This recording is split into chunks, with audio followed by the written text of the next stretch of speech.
Confesso que eu estou cansado, o corpo está cansado, mas o Espírito é como Paulo disse, né? Ainda que o nosso homem exterior se corrompa, né? Não de pecado, se corrompa em desgaste, mas contudo o interior se renova. É verdade, Graças a Deus. Aleluia. Então estou vendo muita gente de idade aqui. E para mim seria uma vergonha, né? Não comparecer uma igreja dessa. Toda vez eu encontro a nossa irmã Marta aqui, ó. Tem idade para ser minha mãe 2 vezes. As nossas irmãs todas aqui, ó. A irmã Valderina glorificando a Deus. Aleluia. Então a gente sente na obrigação, né, irmãos? De vir prestigiar, glorificar o nome do Senhor Jesus Cristo, irmãos. Graças a Deus. A gente já saiu de um culto ali, onde a gente veio praticamente direto. Eu vou compartilhar algo da Glória a Deus. Glória, aleluia. Aleluia. Para não tomar muito tempo.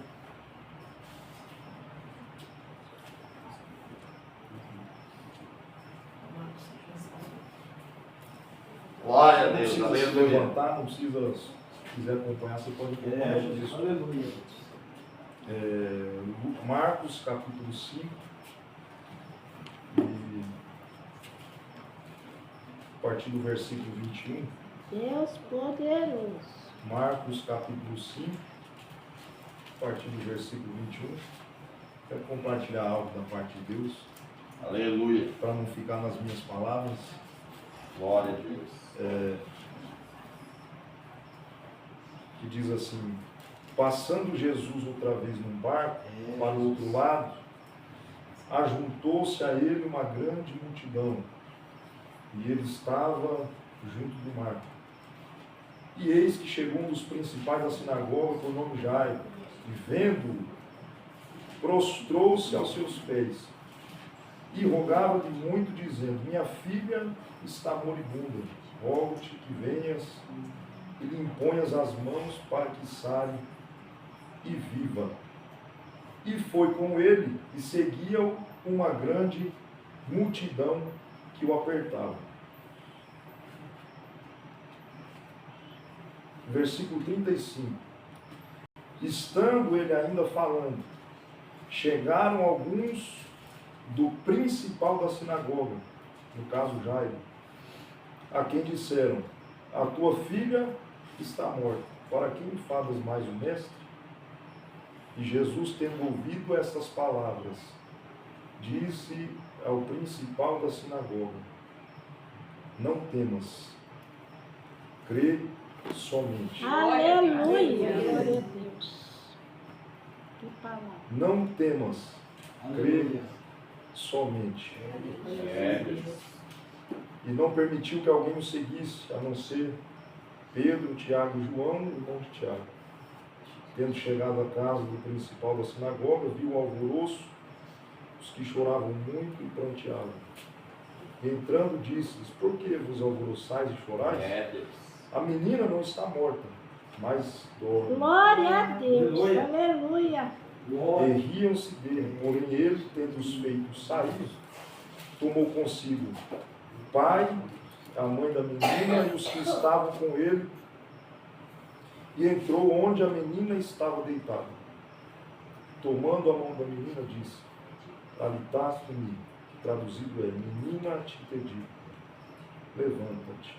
E logo a menina se levantou Meu Deus. e andava, pois já tinha 12 anos. E assombraram-se com grande espanto. Glórias a Deus. Aleluia. Aleluia. Aleluia. Jesus. Queria agradecer a Deus rapidinho pela vida de cada um dos irmãos aqui, nosso irmão Emil, irmão Reginaldo, irmão Valderina, todos os irmãos aqui, estou vendo um amigo ali, irmão Saulo, todos os irmãos, que Deus abençoe a vida de cada um. Amém. Irmãos, eu estava ouvindo ali tudo que Deus tem usado cada um para falar, Deus. Aleluia. e sobre tudo que eu ouvi, eu estava quietinho meditando, mas o Senhor me trouxe em memória essa passagem, onde Jesus Cristo, a Bíblia diz que ele passou para outra margem, a outra margem, a outra banda, né? Do mar da Galileia. E é curioso que toda vez que Jesus passava para outra margem, a Bíblia diz que a multidão sempre esperava Jesus do outro lado. Ou seja, quando Jesus pisava a terra em solo firme, a Bíblia diz que havia uma multidão esperando Jesus. Ou seja, onde havia multidão, era sinal que Jesus estava no lugar. E quando Jesus ele se deparava com a multidão, é curioso que a Bíblia sempre vai dizer, quando Jesus olhava e via a multidão, ele podia estar acompanhado dos seus discípulos, mas ele se movia de íntima compaixão. Jesus ele não conseguia olhar para a multidão sem se mover de uma íntima compaixão. Porque era algo espontâneo. Jesus olhava para uma multidão de pessoas, não como uma multidão de pessoas, mas Jesus enxergava almas necessitadas. Mas o engraçado é que nesse texto, Jesus ele vai fazer algo diferente. Por quê? Porque Jesus Cristo, a Bíblia diz que nesse texto a multidão não comoveu. Porque no mesmo instante em que ele passou para outra margem, a Bíblia diz que chegou-se a ele um homem, que era um dos principais da sinagoga, por nome de Jairo. Um dos homens de uma patente elevada na hierarquia do templo. Chegou nos pés de Jesus. Ele não chegou e olhou Jesus no olho a olho. Ele não beijou Jesus na sua face, ele não pegou na mão de Jesus cumprimentando. A Bíblia diz que quando ele chega, que ele vê Jesus, ele já foi correndo e se prostrou nos pés de Jesus.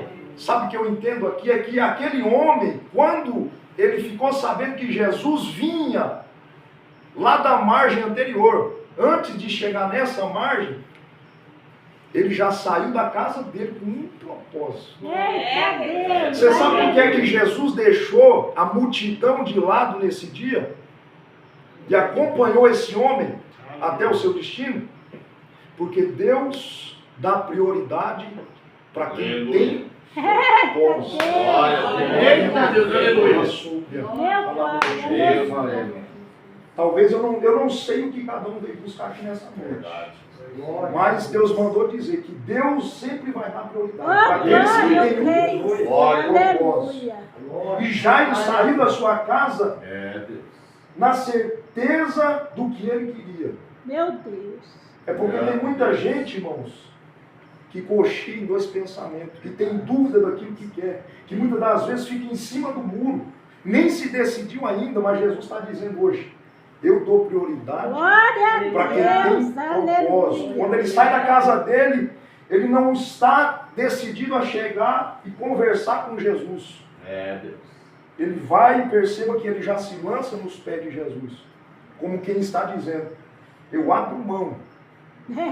O meu cargo, a minha patente, a minha carteirinha pastoral, o meu cargo eletivo não quer dizer nada. Eu estou na presença de Jesus Cristo. Toda vez que você estiver na presença de Jesus, esquece o seu nome, esquece a sua graça econômica, esquece a sua posição eletiva, esquece o seu cargo, porque quando você chegar na presença de Jesus, todos nós somos iguais, só existem duas pessoas. Pode haver multidão e Jesus Cristo. Se a multidão chegar na presença de Jesus, nós vamos ver um necessitado e alguém que pode socorrer o necessitado. Todo mundo que chegar na presença de Jesus é porque é dependente, é porque precisa de Jesus. O autossuficiente é que é Ele. Glória a Deus. Aleluia. Ele chega e se prostra. E convida Jesus aí na sua casa, perceba. Que quando ele convida Jesus, Jesus já deixou a multidão de lado. Porque todas as vezes Jesus sempre fazia algo pela multidão. Perceba que na multiplicação de pães e peixes, os discípulos estavam juntos e a multidão vinha seguindo Jesus. E Jesus se moveu de íntima compaixão. Aleluia. E falou, o que nós vamos dar para esse povo comer? Meu Deus. Ele realiza um milagre. Perceba que em vários textos a multidão chamava atenção, mas dessa vez Jesus foi movido por ele. Glória a Deus. Aleluia. Quando ele acompanha Jairo, Deus fiel. No caminho da sua casa, uma mulher que havia um fluxo de sangue por 12 anos, padecia, que já havia gastado todas as suas economias e não havia obtido a cura para a sua enfermidade. Toca na orla de Jesus, e no mesmo momento que ela tocou na orla, o seu sangue foi estancado e ela foi curada naquele Glória a momento. Deus. Mas não é aí que eu quero focar. E perceba que quando Jesus vai caminhando, antes dele chegar na porta da casa de Jairo, a Bíblia diz, já no versículo de número 35, Jesus ainda falando, chegaram alguns dos principais servos daquele que era principal, que era Jairo. Ou seja, Jairo não era apenas um dos principais, mas ele era o principal. Porque no versículo 35 vieram homens subordinados dele, que quando ouviram Jairo conversar com Jesus Cristo acerca do seu propósito, eles já vinham falando: por que é que você está perturbando o mestre? Eita Deus. Se a tua causa já está perdida, olha só, se a tua filha já está morta. Mas quando Aleluia. Jesus chega e se depara com aquela casa, com aquela residência,